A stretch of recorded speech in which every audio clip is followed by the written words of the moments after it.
असां चेक लाइ शागिर्द आहिनि एक्सपेरिमेंट नओं करे रहिया आहियूं। एक्सपेरिमेंट जो नालो आहे solution preparation 1 normal sodium hydrochloride. इन में एक्सप्लेन करण लाइ असांखे जेके एपाटाइट खपनि उन में weight scale, watch glass, beakers ऐं सोडियम हाइड्रो ऑक्साइड जा प्लेटर्स, पॉलीट्रोमेक्स flask, volumetric flask, spatula, glass rod.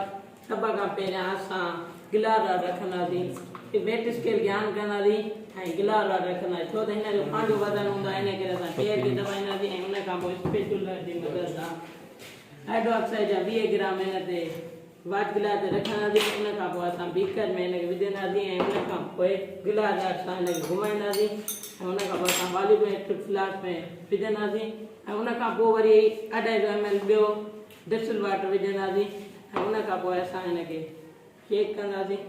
Check करण खां पोइ असां ॾिसंदासीं हिन में का बि इम्प्योरिटी न आहे ऐं आख़िर में हिन जो नालो लिखंदासीं 1 सोडियम हाइड्रोक्साइड सॉल्यूशन। अस्सलाम वालेकुम, मुंहिंजो नालो नादर अली सोलंकी आहे। अॼु असां मौजूदु गवर्नमेंट बॉयज़ डिग्री कॉलेज जी लैब में जेको असां एक्सपेरिमेंट नाम करे रहिया आहियूं solution of preparation 1 normal sodium hydro oxide.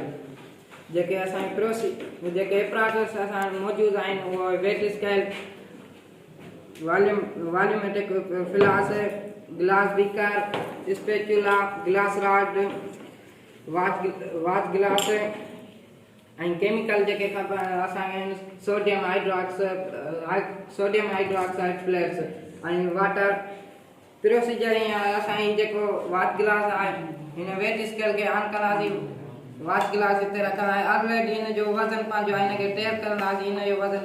पोइ असां सोडियम हाइड्रोक्साइड खणंदासीं, स्पेचुला जी मदद सां हिते 20 ग्राम खणंदासीं।